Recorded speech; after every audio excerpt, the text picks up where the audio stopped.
Welcome back, everybody, to another episode of the Pink Print Podcast. We are so excited to have a little Q&A this time. We haven't had one in a while and highly requested by our listeners. So here we are giving you a Q&A, but we've really been enjoying interviewing people. It's been really, really fun. So also give us your feedback on that. All of the feedback we were getting is really good. Yeah, and we're not stopping. But we know we should give you a little solo dolo every in a while. Every here and there. So we're just going to go back and forth with these Q's and A's, and hopefully we have some fun. With these Q's and A's. Yes. Q's and P's. Okay, let's start nice and easy. What are your favorite date spots in Miami? I'll tell you the two that me and my boyfriend frequent.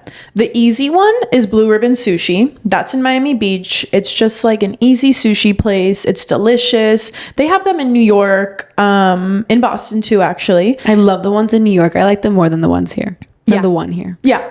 I mean, the one here, people like to sit outside, but now it's just too hot to sit outside. So yeah, it's hot. And the inside's a little, it's really cute though. And the food is good. The drinks are good.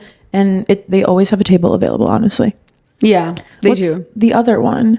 Oh, Doya. I was going to say, even I know it's Doya. Yeah. I know where you guys frequent. Doya and Wynwood is so good. Mediterranean, like really good to share. You can get hummus and flatbread and steak and branzino and all that type of stuff. So we love those two for just like go-to chill date night spots. You can dress up or dress down.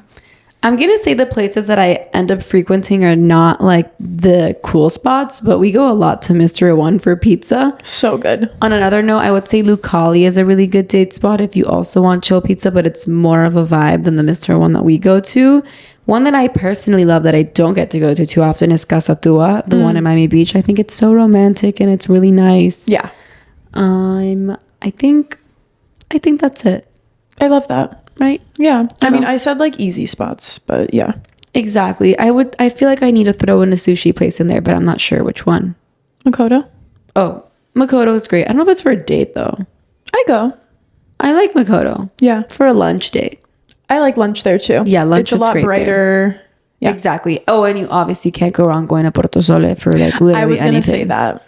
Like you just can't. Yeah. No, I agree. Oh, Zuka is nice too in the Gables. It's sort of like Porto Sole. It's a little darker. So it's also like sort of a nice vibe for dinner. I have a good one. What's a good one? Mamo and Brickell. Mamo is nice. Really good for a date. I went on Valentine's Day. Oh, I like that place. It's really nice. Yeah. Okay, so you guys, Mamo, Lucali, Mr. One, Porto Sole, Zuka, Casa Tua, Doya, and Blue Ribbon. You guys have a lot of date spots to go to. Yeah. Okay, number 2, fun things to do in Miami that aren't going to the beach. Nothing.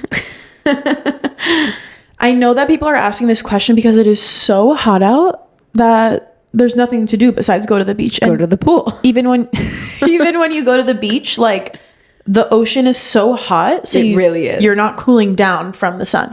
If you can get yourself on a boat, get on a boat. Yeah. I don't know, like go to a museum, the PAM, the Frost Museum of Science. How many times are you going to go to the PAM? The Frost is actually for children. Like you can go, no, it actually is. And you can go there once to see it because it's cool. Yeah. That's it. Go to sporting events, go to a Marlins game. It's indoors. Okay. It's fun. Sure. Have a hot dog, have a beer, chill. Yeah, I guess go to. And they're like $1. What about the hockey games? Yeah, they're going to end soon. Oh, because the heat's also done. Yeah, the heat's done. Okay. There's concerts. I feel like that's not like practical things to do in Miami. A Marlins game is. Okay, yeah, because that happens like all the time. Yeah. Yeah, but we have a few museums. You can go to the Rubel or PAM. Mm-hmm. That's it. We're not that cultured here. Or like go to an indoor mall. The Design District is too hot to walk around. Design District, as of right now, cannot frequent there until December. Bell Harbor, for some reason, is way better breathed. Yeah. It's not in the sun. No, it's way better. And then you're constantly going in stores. Yeah. Design District, you like have to be walking on the streets. But to be honest, Miami doesn't have that many places. Like go on a walk if you don't want to go to the beach. Yeah, go to the movies, go on a walk, go to the pool, find a boat, work out, stay home. Yeah, honestly. Or go shopping. Miami does not have that many things to do. No. It really doesn't. Yeah, go on a walk. Yeah, and then at least like you're gonna sweat. Okay, how to keep hair and makeup good in the heat. I'm just starting the makeup things, so I'll take this one. You can take it because I'm literally, I'm my exact like outfit, makeup, hair right now is why it's like this is because it's so hot out. I'm in a slick back pony with a little braid the braid is okay because, I have layers, but whatever. And my makeup, I'm wearing a skin tint, a liquid blush, cream bronzer, and then a little bit of powder to set it, obviously with SPF underneath. And that's it. Like no more makeup, no foundation, no contour, no like. I think just keep it light. Keep it light if you have to. And then lip liner and a gloss always just elevates. That's not going to sweat off. No. Yeah. So that's it. Yeah. And the hair, like I have a lot of hair. It gets frizzy and humidity, but like you guys, it is what it is. Yeah. And like if you're going to an event at night, slick your hair back. You kind of have to. Yeah, I don't slick my hair back. Maybe you can straighten it. I'm not a huge hair product girly, but I'm sure wear your hair natural. Right, but it still gets frizzy sometimes. I like learned that I can't brush my hair also. Like because I live in Miami and the way that my hair is, I don't brush it ever when it's dry. I only brush it when it's wet. So that's it. And then you just deal with it. Like I don't really care. Yeah. All right. Next. Oh, what a question. Work-life balance. What balance? Haven't had much of a balance these days. I think I'm going to say Kathy's favorite word. It ebbs and flows. And there's different moments where we feel very balanced and where work, you are in control and your life, you're in control. And then sometimes life happens and there's many things that happen that are completely out of your control. So I think that right now it's just taking more time and maybe more time to ourselves on the weekends, not during the week, because then I think I'd freak out because there's just too much going on. So I think I'm freaking out right now because I haven't really been able to choose what I'm doing on the weekends due to obligations. I know I could maybe choose better what the obligations are, and I'm working on it. What I'm going to say is that unfortunately, all of May and all of June for me, it's busy. I just don't know what happened in May. I don't know where May went. I don't know what she was doing. May flew by. And I'm literally just telling myself, okay, right now it seems really intense because that's like 2 months in a row. But okay, that's 2 out of 12. And good way to look at it. It's temporary. And once July, I'm just like, I know you shouldn't think this way. Maybe like, okay, once July is here, it'll be calm.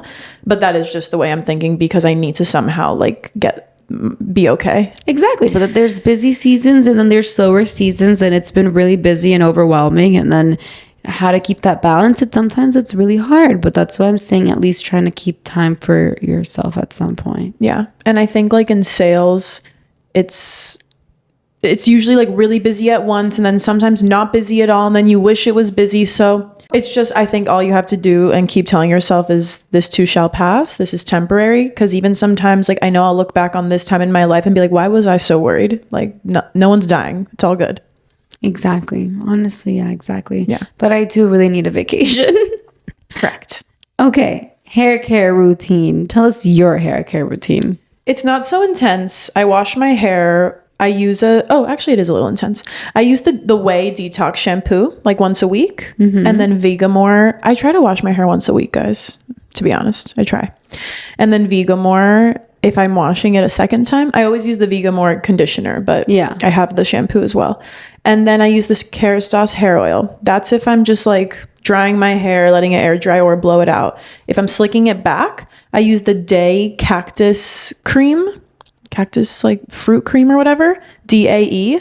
And I'll put some peppermint rosemary oil in there. You can get it on Amazon. It's like $10 by the brand Miele. And that's it. I slick it back.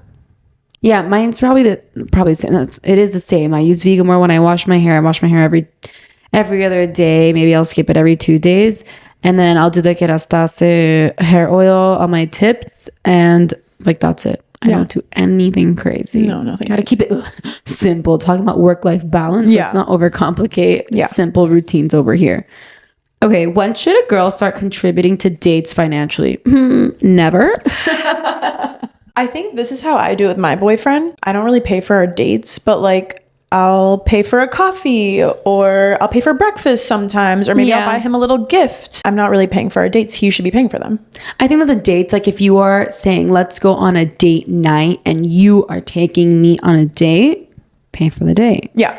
And if it's just maybe like something casual, like, okay, obviously now we live together, we're going out to eat, something more like relaxed, then maybe you can be like, oh, okay, like maybe I'll invite you when I'm feeling nice. Yeah. But if it's a date I think that he should take you out because it's a date. It's not just like a normal meal. Yeah, exactly. Right. And then exactly. You can invite to a coffee, a little thing here and there. Be like, oh, you know what? Actually, tonight when we go out, like I'll invite you. I'm feeling generous. Yeah, which I do. We both do that too. Exactly. But if he's like, if you have a date once a week, your boyfriend's paying for the date once a week, okay? Like he should. That's what makes it special. It's a date. You're out for dinner together and that's it. And he should pay. Yeah.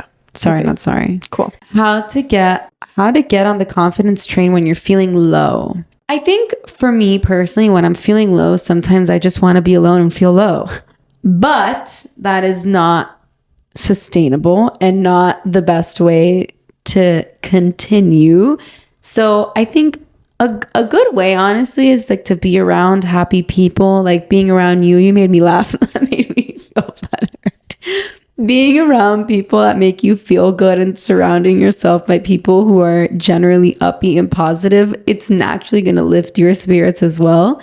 And then if it's like more like of your appearance, maybe like then dress up, put your makeup on, make yourself feel good, and then like laugh it off and maybe fake it till you make it.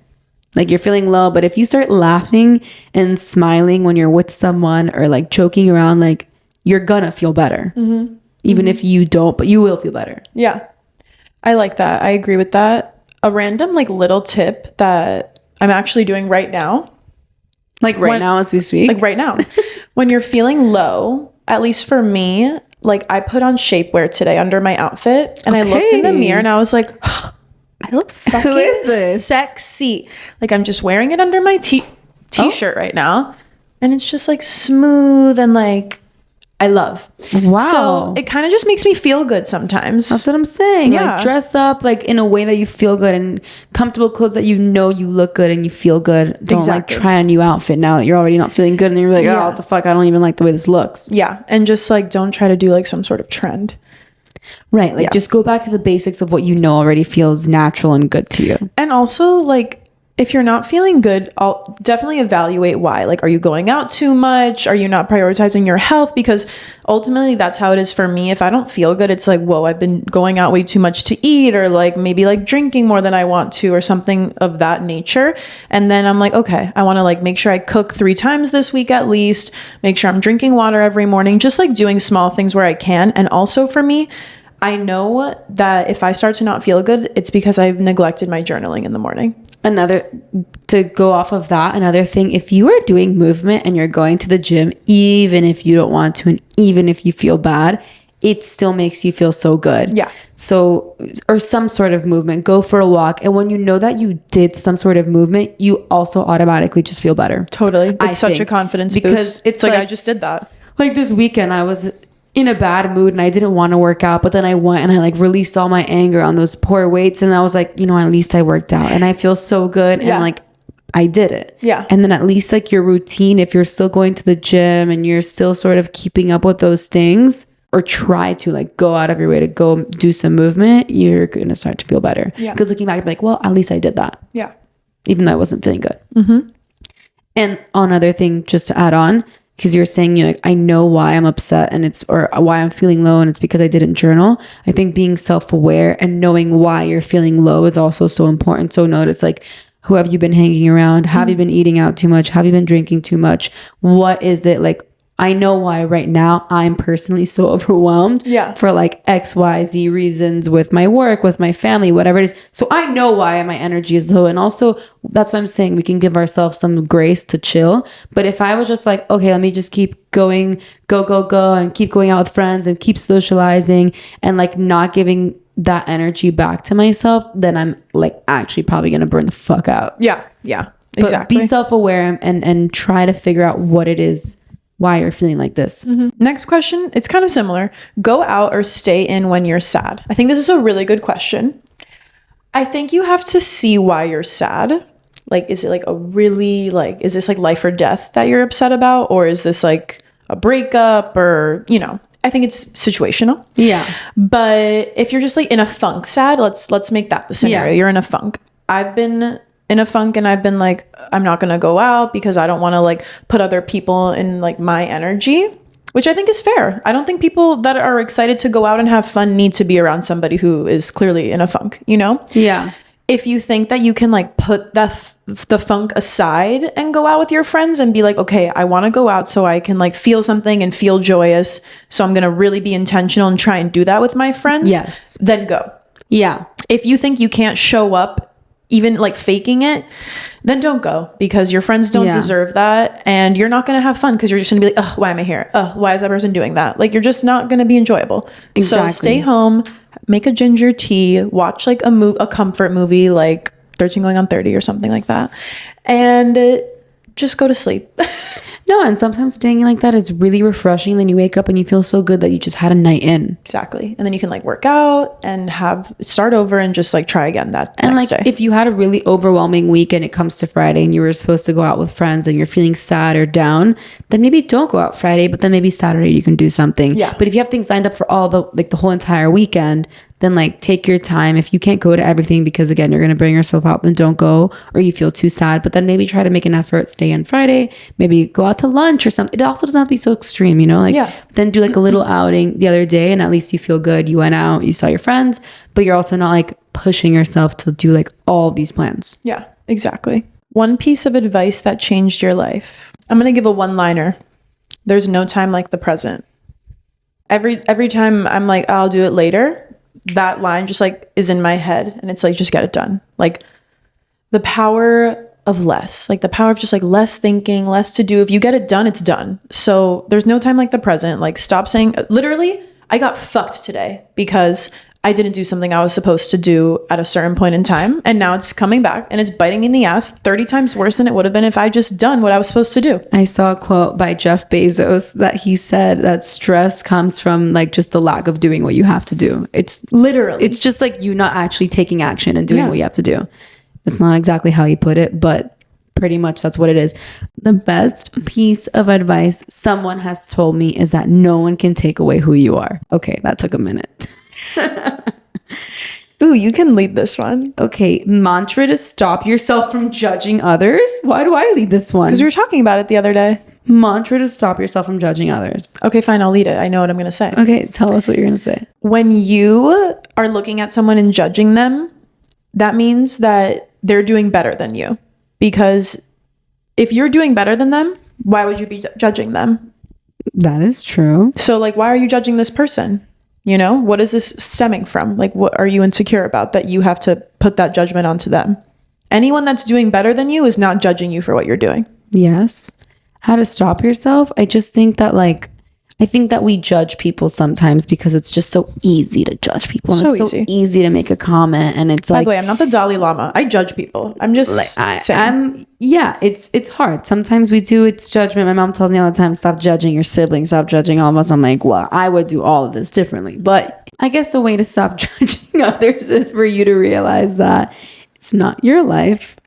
And sometimes we want to make comments, but it's stuff that's out of our control and we can't make any changes. And if I'm judging my brother or my sister, for example, I'm not going to control their actions and I'm not going to change the way that my mom or their dad is going to raise them. And it is what it is. And I can judge all I want, but like, what is that going to bring? Is that bringing any love to my relationship with them? Is that bringing any love to me? It's making literally no positive difference in our lives. So me just being judgmental is just bringing negativity to the situation. And I know it's hard sometimes because you want to judge so badly because you disagree with what someone's doing, but it's just not positive. It's not adding something. And when you think about it that way, at least for the relationships and the people close to you, you're like, you're right. Yeah.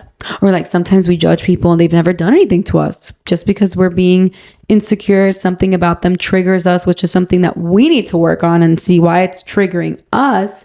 But sometimes this person never did anything wrong to you and it's like, oh, they've only been nice to you and I'm out here judging them. And it's like, that's true because what they did triggers me. Now, why does that trigger me? It's my problem. It has nothing to do with them. Mm-hmm.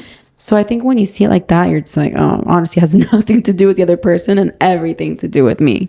I love how 35 seconds ago, you're like, I don't know how to answer this. Yeah, it's like literally the best answer ever. It all started to flow now. Also, last note on this, the last note I'll say on this is that think about like all the hard shit you've been through in your life.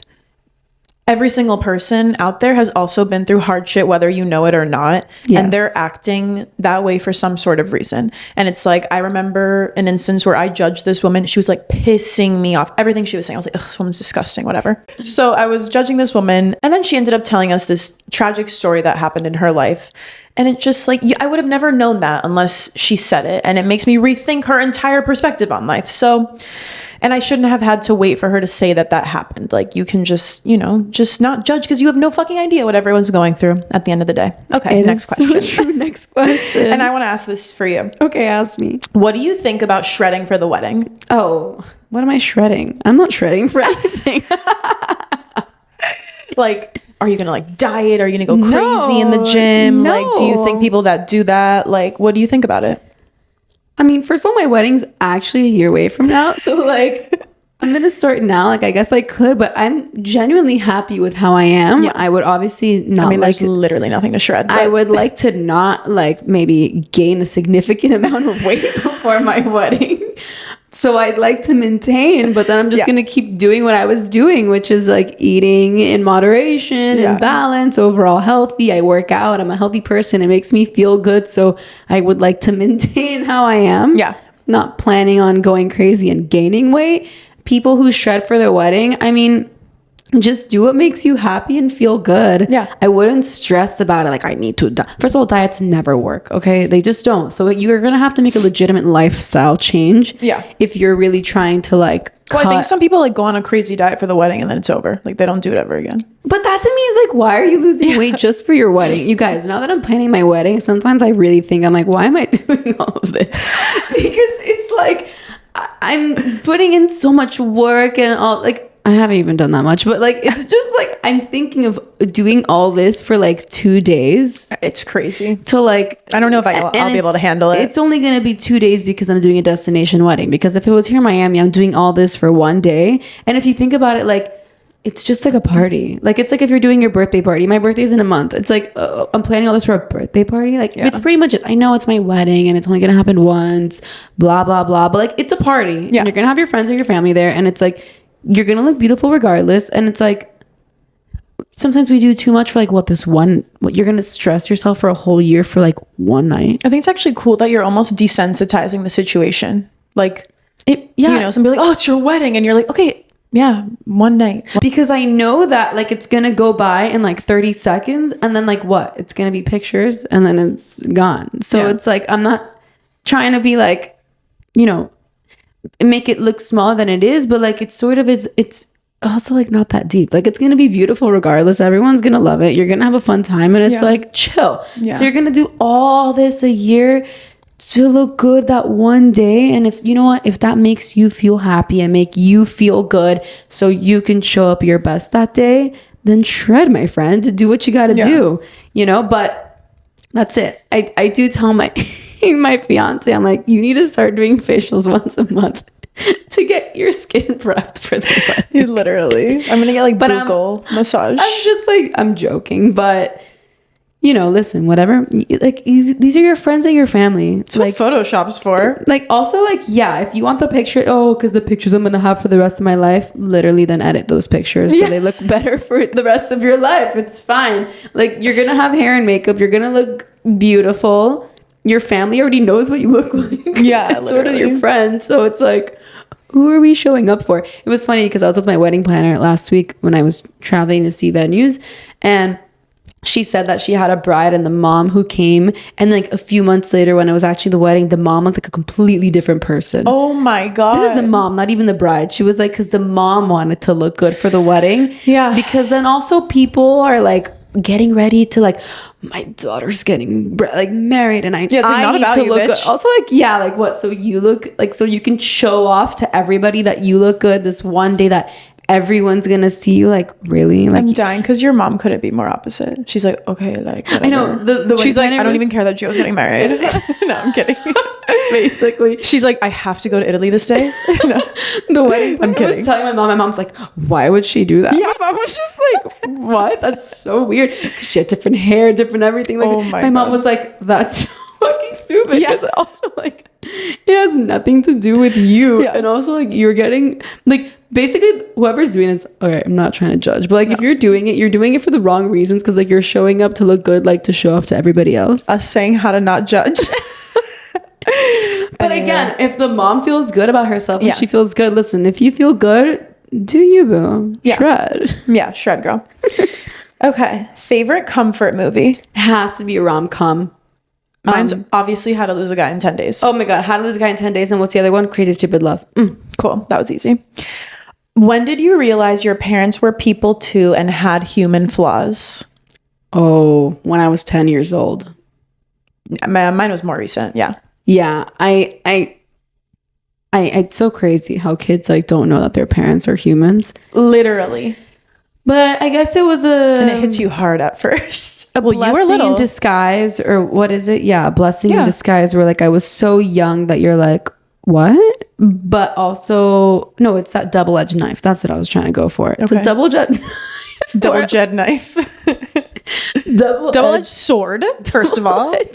Not the knife. The shank I made in prison.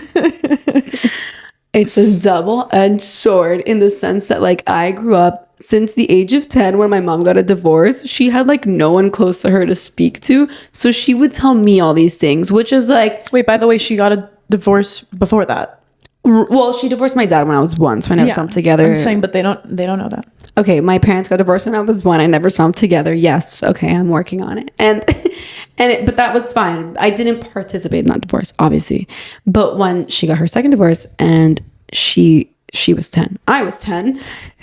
I grew up with like such an open mother and open communication that I'm like, wow, this is so cool. I'm like, other parents don't have this. But this is a double-edged sword, because then I realized like I saw all these, not issues, but like, you know, that our parents are real humans, real life at a young age, where then you have to deal with all of this and like process it when you're young and you're like, what? And you don't understand it, but then it's like, it's just whatever. It makes me who I am. It makes me stronger. I think that situation definitely did, but that's when I realized. And, you know, but it's crazy because I'm like, I never thought that. I didn't know that parents like don't open up to their kids. Yeah. Because my mom always did. Yeah. But they don't. No, mine were so like protective, I think. But I also just like love to think about people in their past. And I'm like, how did this make you feel? How is this? I like it. Like, I think I'm more like that now. Yeah. Now that I can like accept my father, you know? Yeah. Like, and all of his flaws, and like, it's cool. It's great. I love him. But before I would be so judgmental. It's hard to still and literally be flaws. like, you're the worst dad ever. Yeah. And that was my work to do. And now we're great. I'm like, cool, go off. Now we play tennis together. I love him. He's the best. That's amazing. Yeah. I just think you realize they're humans, and then you're like, wow, they actually have like such an interesting backstory, or they went through all this, and all of us have been through something, but then it humanizes them a little bit. They're just not this like person that we thought they were, but that got crushed for me when I was really young. So yeah, mine was like, whatever, probably 22, like 20s, you know? Yeah. Okay. How do we prep? Okay, changing gears. How do we prep for the podcast? How do we prep? Like on a mental level? I think that's a better answer if we talk about it mentally, because like physically, like who cares? We plug in the mic. I'm like, I know who answered this question, Megan, and she's like, what's the systems and operations? I don't care about your mental capacity. Basically. Wait, now that you said systems and operations, I just thought about like all of our pre-podcast, like when we think of the person and what we're going to ask them. No, that's what I'm saying. Yeah. Oh my God, wow. There's so many ways to tackle this question. Well, when we're doing solos, number one, our main priority is to have, like, we go into it with like, okay, we need high energy. We need to be having fun, because that's the point of this. When we do our solos, like this episode, we're laughing the whole time. I love it. When we're interviewing guests, we obviously have to do a lot of research on the guest. We have our first guest that like we really don't know coming. We're interviewing them next week. So this will be, and we still don't really know her. We still don't know her. Yeah. It's going to be a first time for us in that regard. It's been slowly been like, okay, we did our parents, and then it's like friends, and then kind of like removed friends. So it's like slower getting to a point where we don't really know the people. We're taking the training wheels off. Yeah. And we do a lot of research on them regardless. And the way Gio puts it is, if they don't have a book that we can read all their information from, we have to consume any content that they've ever released in their life. Right. To really get a feel for like who they are, what do they put out, what do they stand for, so that we know how to come up with questions and, know how to get good stuff of value for you guys. And by the way, like everyone has a great story, but when Gio brings up a name and she's like, we should interview this person, I'm the one who's like, why? What do they add? And she's like, well, we could ask them about like this. And she's very good at creating the questions that at the end of the day, these people need to add value to you, or else we wouldn't have them on the show. And a lot of people are in similar fields. So we try to spread it out. Like if someone's in marketing, like we'll post a marketing episode, then maybe a solo, then maybe an entrepreneurship episode, and then another different questions. And each person also has their own backstory and their own thoughts, different answers. Exactly. But so we basically prep, we research the person, we come up with questions that are going to add value, write it down, and then on a physical standpoint, obviously we plug all this shit in, start it, and then mentally we try to come up with the highest energy to bring it our all and make it the best episode every episode for you guys. Yeah. And then we usually, that's how we, it's usually in 3 segments, our questions. It'll be like kind of like basic personal life, early beginnings, career, and then personal, more spiritual questions. Yeah. That's how we've been going about it. Obviously, we end with our homework. And then there's a lot of technical stuff like charging the cameras, charging the Zoom pod track, the headphones, the mic, everything like that. But that's all that silly fun stuff.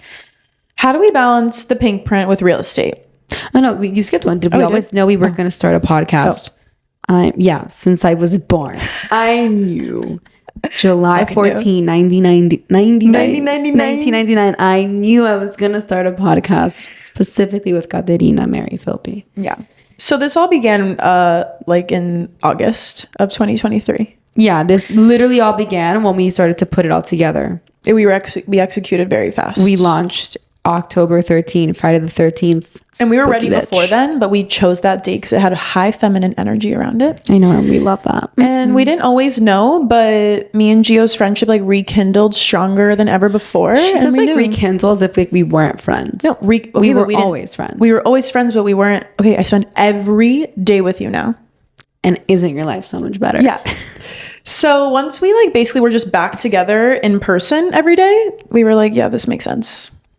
It makes sense. And we are like the perfect duo to make it happen. Mm-hmm. So once we put 2 and 2 together, like, we know we can do this. Yeah. And then we found out we have to balance it with real estate, which this morning, Yeah. I mean, those are our other jobs. And for example, we planned to record this at 10 a.m. We sat down at 12 to start recording because things happened. That's the work-life balance you guys were talking about. We juggle a lot, but it's okay. We record on Saturdays. Like, when you want to make something happen, you're going to find a time to do it. Oh yeah. And that's it. Yeah. That's the only, there's not really balance. You just have to figure it out. The good thing is that like when you find a good partner, you can really like, when I'm not in the mood, I know we have to do it and we still execute, which is why it's so good when you have someone like to hold you accountable. Yeah, exactly. And then you're going to get it done. Cause then it's so easy to be like, I don't want to do it on a Saturday, but when I'm with you, I'm like, we're going to do it. And then it gets exciting. It's like, we're going to do another episode. Yeah. Exactly. Okay, cool. The next question, which you said before, how do we balance the pink print with real estate? Well, at least I would say that everything is on our calendars. We plan our days. If I have, showings or this or that, like some days my whole day is just real estate. Some days my day is half real estate. And then in the afternoon, we do the pink print. Sometimes my real estate, which is like my main job, right, takes up the whole day and we have to move things around for the pink print. But then we'll just sort of like be flexible. Obviously, we lay things out on our calendar and we try to do them when we put them there. But sometimes things happen and a showing pops up or something else pops up and I have to move it around or whatever. We're also just flexible with it. And then we do it. But obviously, we make sure that we always get what we need to do done. And that's why it's important to know your priorities and have your priority list done with anything, like your priorities for the day. Oh, I have to do this showing. I need to get this offer out. I need to make sure I get this from these clients. And then for the pink print, we need to make sure that everything is ready, all the assets, all the marketing assets, and this episode is ready for this Friday. So once at least we check off those priorities, we know them, and then you just have to be on top of them, and you need to use a calendar and be on top of your shit, but also just you can be flexible with it. Yeah, that's really it. I don't have much to add. So if you had to live in another city in America, what would it be and why? And if you had to live in a city outside of the US, what would it be? I feel like you're not going to know my answer. What's yours? In America? Yeah. You're not going to say New York? I'm not going to say New York. LA? I was going to say LA. Okay, why? They ask why. I'm scared of the celebrities there, but I just feel Literally. like I was thinking America as a whole and like what place is the most similar to Miami. Okay. I like that. I mean, I love just LA. like I love the beach, you have the mountains, I love the fitness, I love the healthiness, I love that you have cool restaurants, I love that you can like be by yourself or you can be social. And it seems like you can sort of be what you make it, and Miami's sort of like it is what you make it. Yeah. Like you want it to be lots of work, it could be lots of work. I'm sure LA is the same. You can do lots of work, but you also want to chill by the beach and just be a chill person. You can do that too. New York is just fucking stress like 24/7. Yeah. I would say like right now in my life, if I had to live in another place in the US, it would be Boston. Wow, good response. It would be Boston. I've never lived in Boston, so that's why I don't know. I mean, I love the city. It's so clean. It's so safe. There are great restaurants. It's on the water. You can go to the Cape in the summer. I've realized I can't be landlocked. Oh my god. I love going to Aspen. I cannot That be sounded so landlocked. stupid. Like I love Colorado and I love the mountains, but I can't be I love landlocked. going specifically to Aspen, but I Anywhere in the can't live there. Rockies. Aspen's also 2 streets big. Yeah, I really need the water. Like even if it's the middle of winter, I was need the water. taking walks right by the water where I lived. It was great. And I it need the brought me water joy. too. I don't even live like in next to the water anymore now here in Miami, but just like driving around and knowing that the water is there, it feels like I can breathe. When I'm in a Exactly. landlocked city, I don't know. It's just claustrophobic. It's like kind of depressing for me. Yeah, I by no means want to move to LA. I'm not planning on moving to LA. But if you had to pick. But if I had to pick, I feel like that's the most similar. Who knows? Maybe like San Diego. I've never been there. Maybe it's like a city like that, which reminds me of Miami. Something like that, you know? And what about out of the US? Mine would be London. London. I really love London. It reminds me of New York, but still a little bit more chill. Yeah. I mean, listen, guys, I've never actually lived there. I can't say, but from the times I've visited, I'm obsessed. I love the city.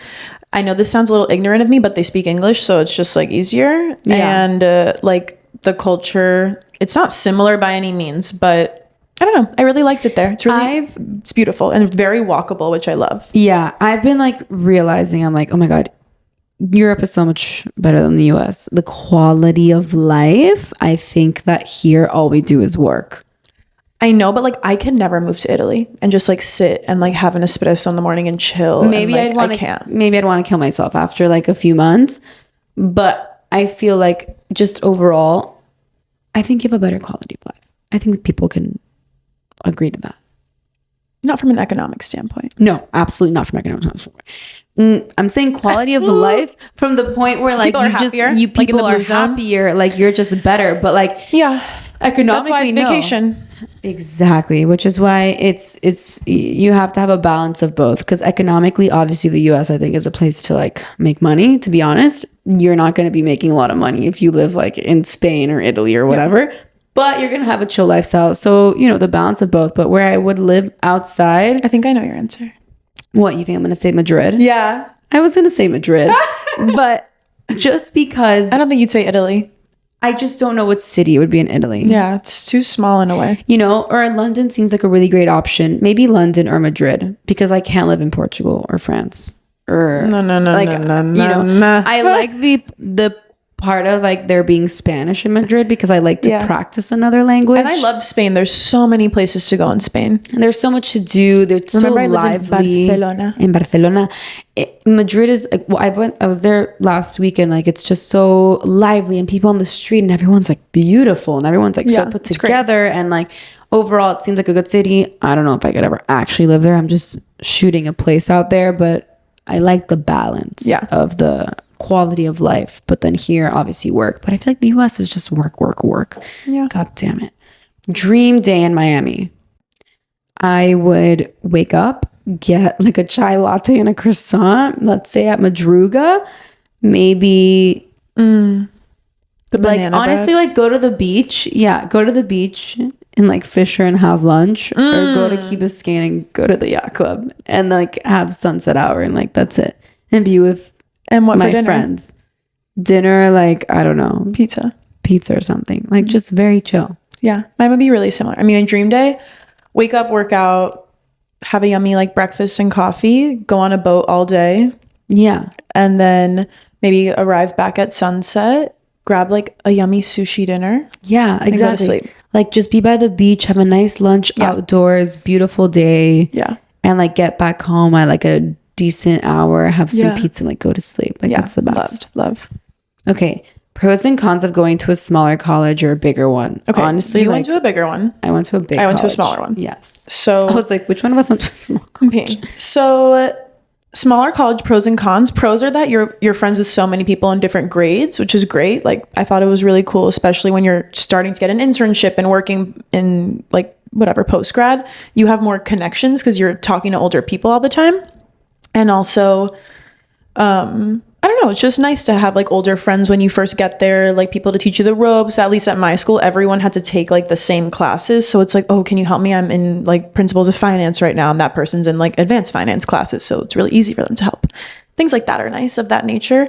The cons are that like, if you get into some sort of pickle with a girl or a guy, it's a small world. The whole school will know. And you can go into the dining hall and see that person because that's how it always works. Anytime you didn't want to see someone, they'd be at the dining hall at the same time as you.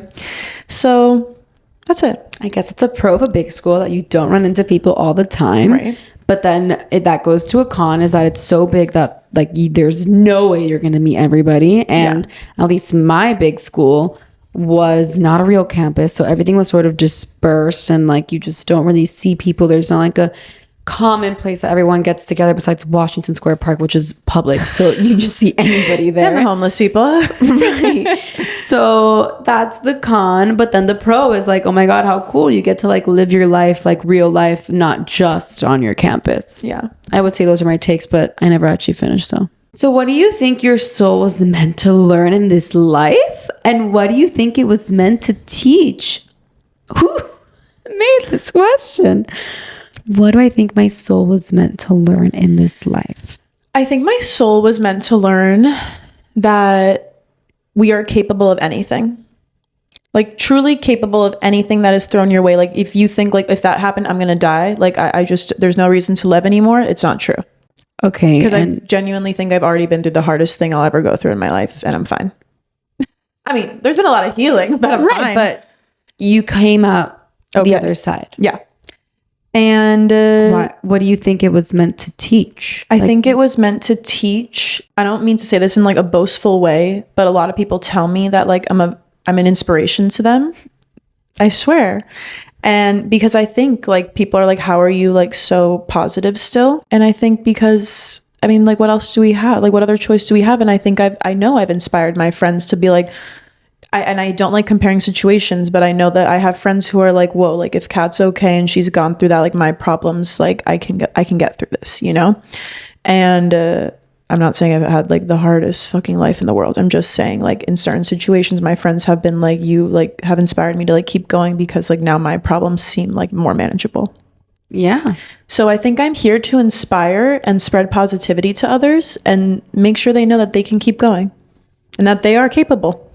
I would say the same thing. I think that in this life right now, I feel like my soul came here to raise the consciousness. Be happier. I love that. Be more positive.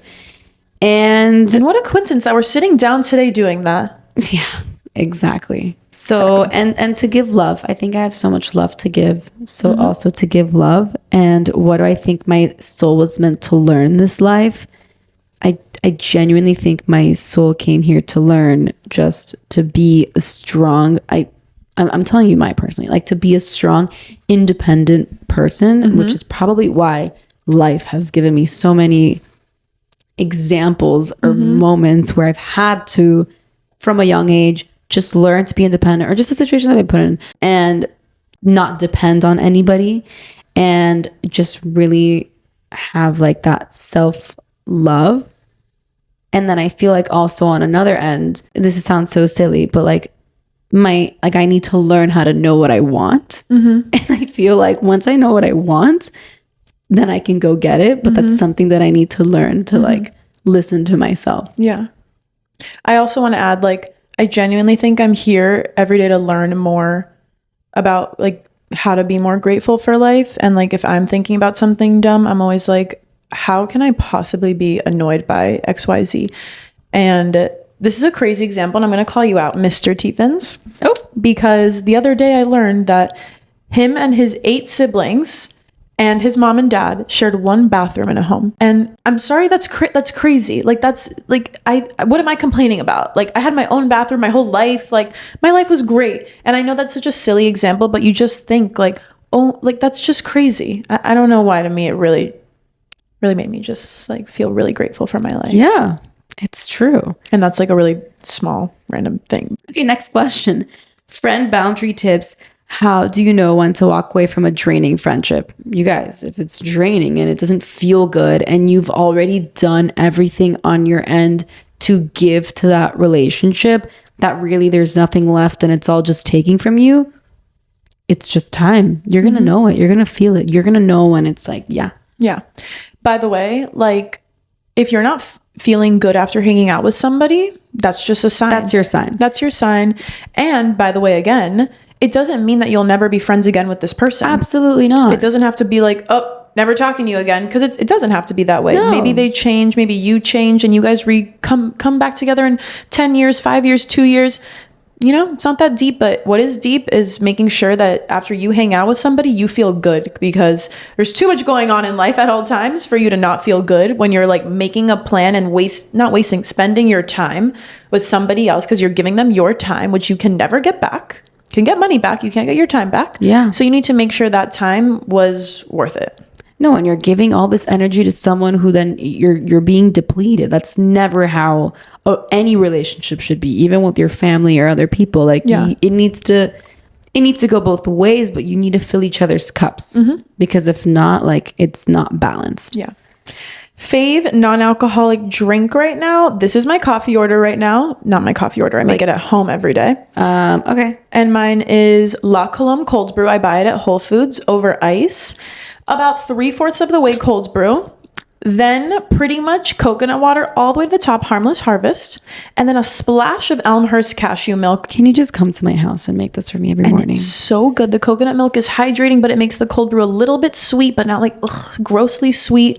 And then the cashew milk just makes it creamy, delicious, so fucking good, guys. I drink it every day. Oh my God. So fave, obviously, I mean, I love my little chagachino. I say it's chaga, but my mushroom hot chocolate latte in the mornings. And if I'm out and I don't drink, sparkling water with a lemon or a lime. Love. Just can't go wrong. That also hits really good sometimes. Summer words of wisdom. What energy are you both focusing on this summer? What are the vibes? My summer words of wisdom is like, my summer, I feel like, begins in July. So I'm just trying to like do what I gotta do. Like, work hard, play hard. Like, I want to work hard to then play hard in my vacation. I know. I'm thinking the same. Like, my words of wisdom right now are kind of low, because I'm just like, I just need to get through this month. And then when like, July comes around, it'll be good. Like, I know what my priorities are, and I know what I need to like sell or do or whatever to then be like okay in a good headspace. But like, I want to get that shit done so I can like take a step back and like recuperate. But if you can vacation, like if you can travel and there's like a random someone invites you to go somewhere and you can go, like, go have fun this summer. Exactly. I think that my vibes for the summer are really to just try once I can to like relax and like come back to me and like what makes me feel good. Those are my vibes for the summer. I'm 100% there. And even if whatever your vacation is, I'm not saying travel, but whatever your vacation, like, or give yourself time of vacation. Like, even if you're not going anywhere, like I said, July is when I mentally know that like things will be slower and so I can like take that time to chill. And then I have like family visiting. So if I have family visiting, then I'll take it slower. Like, that will be my vacation time to relax. I'm not saying like you have to leave in order to be on vacation. Like, just put your mind on vacation, you know? Who is your fashion inspo? You know, I think Morgan Stewart's really cool. Love that. I wasn't expecting you to say that. No. I feel like Sophia Richie is your fashion inspo. Oh, I don't think I dress like Sophia Richie at all. Okay. Do you think I do? I don't know. Like, maybe emulate her in certain aspects. I like never think of her when I'm getting dressed. Okay. I don't know who my fashion inspo is because sometimes I'm like total clean girl. Like my hair's in a slick back braid. I'm wearing white linen pants, Gucci loafers, and a black tee. Like that's so clean girl coded. And some days I'm crazy. I was wearing like bell bottom jeans with a Rolling Stones graphic tee, and like I don't know what my fashion inspo is. It's honestly like what is my personality feeling that day? You. I think I get inspo from a lot of different people, and then I'm just like I put it all together based on how I'm feeling that day. Cool. I love that. Okay, the last one's a really good one. Who is your dream podcast guest? For a silly podcast, Alex Cooper. I mean, I feel like actually, no, it's just Alex Cooper because I think I can laugh with that bitch and also get deep as fuck with her. Who's my dream podcast guest? David Guillaume. I was going to say him. I knew it. I actually was going to say him. I just took the words out of your mouth. You really did, because he was the first person that came to mind when I read that question. Yeah, that's all we need. It's not like, I could have 1,000 dreams. Jay Shetty, like, you know. Yeah, I just think he's so cool in the sense that like Claudia Oshry would be really fucking funny. Yeah. And also like emblematic of the pink print. Like emblematic? If you watch The Toast, you know. Okay, I don't watch The Toast, but I love Claudia and Jackie. And Jackie. That would be so funny. It'd be really funny. If we had a podcast with them. Wow, but I'm not funny. Oh my God. And they would be so funny. They're gonna be like, this bitch. Yeah, I don't think they would. Okay. Okay, from David Guillaume to Claudia. Oh, Sammy Clark and Sammy Spalter would love them here too. It'd be fun. Okay, the list can go literally on and on. I go on and on. Okay. So that was our Q&A. That was a long one. We didn't even answer all of the questions, but alas. What's our homework for this week? Our homework for this week, bless you. Thank you. Just like make sure that you know that this too shall pass and that everything's temporary, because it's really hard to remember those words of wisdom when you're like freaking the fuck out. So that's my homework. I don't know. I know it's not really good homework. It's just really relevant to me. So I'm talking to myself. How about this? For your homework? She's like, fuck your homework. Let's try it again. For homework, go work out. Go do some movement. Yeah. Raise your confidence. Go work out. Go work out. Go do movement. Go release your energy in something physical because it feels so good. It's true. Go work out. And if you don't feel good after, let me know. Okay. Love you guys. Love you guys. Ciao. Bye.